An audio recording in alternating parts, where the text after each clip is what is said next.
So ayan, natanggalan natin ang timing belt. Okay guys, ituturo ko rin sa inyo ang tips. Halimbawa guys, nahihirapan kayong tanggalin itong bolt ng pulley ng camshaft guys. Dahil nga sa sobrang sikip ng area niya. Kahit hindi nyo pa tinanggalan ng tawag nito timing belt, tapos inalkontrahan nyo doon sa pulley ng crankshaft, may bolt din doon na 17mm, hindi nyo pa rin matanggal guys. Ang tips na may bibigay ko sa inyo guys para matanggal nyo yung camshaft is gumamit lang kayo ng itong 10mm na combination. So ang gagawin lang natin guys is tatanggalin natin yung dalawang bolt sa ilalim ng pulley. So ito guys, naluwagan ko na. So luwagan natin yun guys. Din after natin maluwagan guys, gumamitan tayo ng 10mm na socket.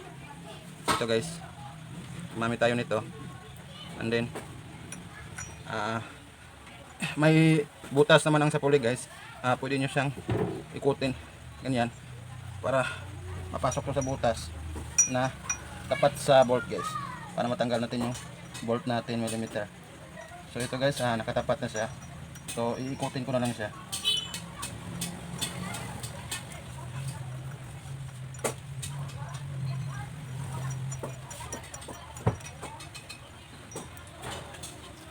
So ayan, natanggal ko na. Yung isa naluwagan ko na rin. So tatanggalin din guys. Para pag tinanggal natin yung camshaft guys, is yung plate nya kasama na lang din matatanggal.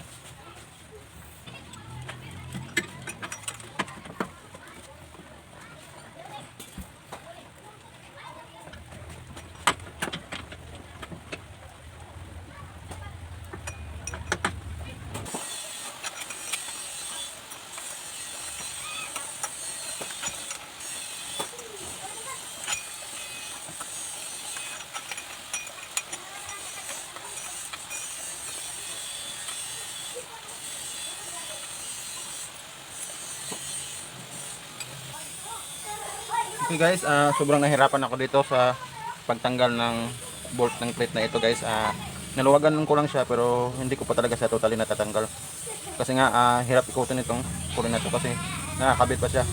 So matigas siyang ikutin kasi may spring yung sa valve, may tension siya. So ang gagawin natin ito guys is tatanggalin lang muna natin yung mga cap ng camshaft, itong mga rocker arm, para mas malambot lang ito ikutin kasi sobrang tigas niya.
So ito guys, sobrang sikip ng bolt niya. So ang gagawin natin is pupukin lang natin siya para lalo mambot siya, hindi na siya matigas.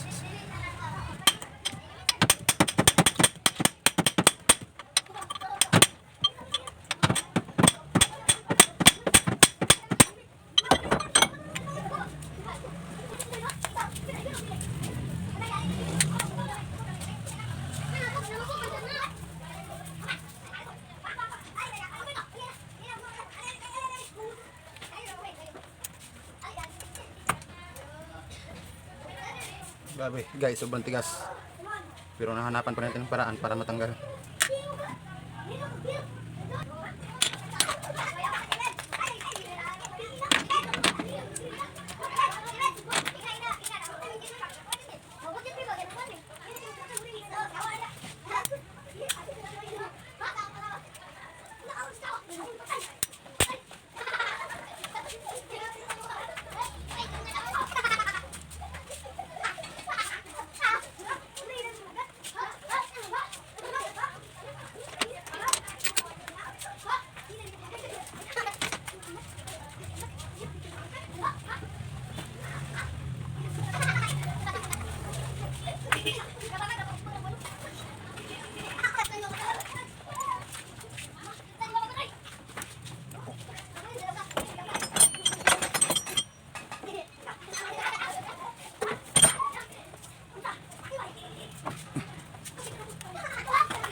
So ayan guys, after natin na matanggal lahat, so pwede na natin itong ikot-ikutin. So mas mabilis lang tanggalin yung 10mm bolt na nasa ilalim. Kasi maiikot na natin itong pulley.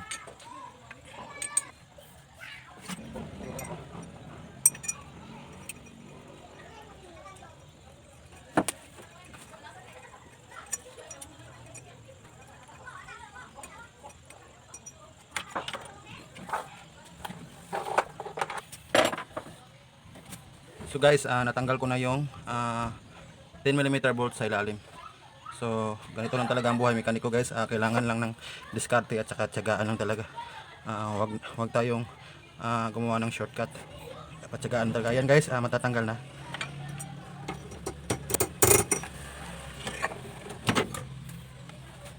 So itong bolt na to guys, ito 10mm guys, dito siya nakakabit. So napakahirap. So kailangan lang talaga guys, tiyagaan lang sa paggawa. Tigas. tanggalin yung 17mm ng bolt ng pulley ng camshaft. So gawin nyo lang yun guys, yung diskarte ko. Sigurado ako matatanggal nyo naman yung camshaft. And then ito guys, tatanggalin na natin itong cylinder head bolt para matanggalan natin yung cylinder head. So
guys, tapos na natin tanggalin, then try natin tanggalin ang cylinder head.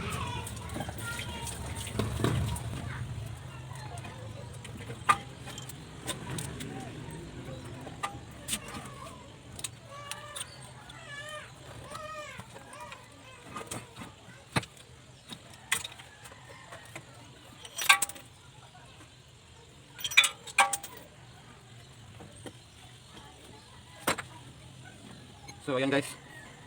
So sa history pala nito guys is nilagyan na ng mighty gasket ang cylinder head gasket. So ako guys, hindi ko to nilalagyan. Hindi ko advisable na lagyan ng cylinder head ng mighty gasket ang cylinder head o kahit anumang gasket maker guys.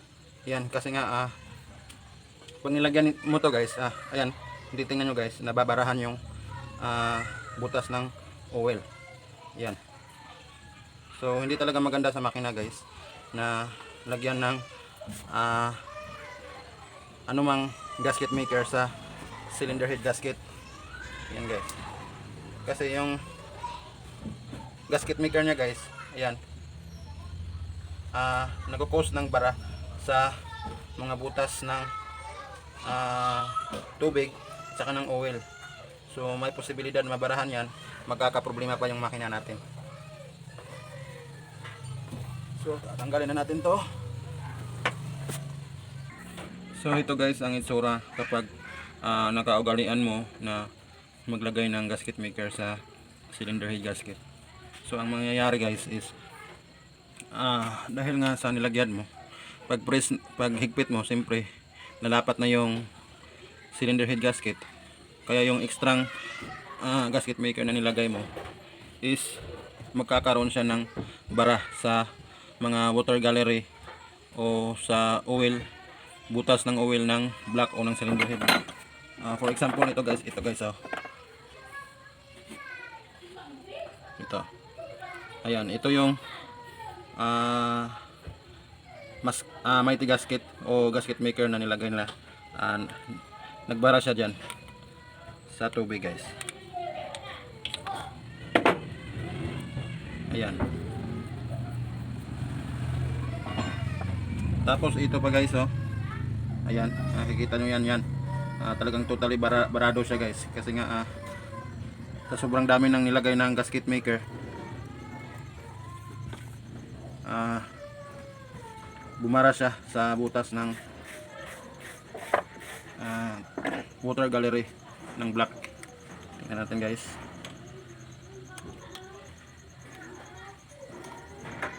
So ayan siya guys, oh.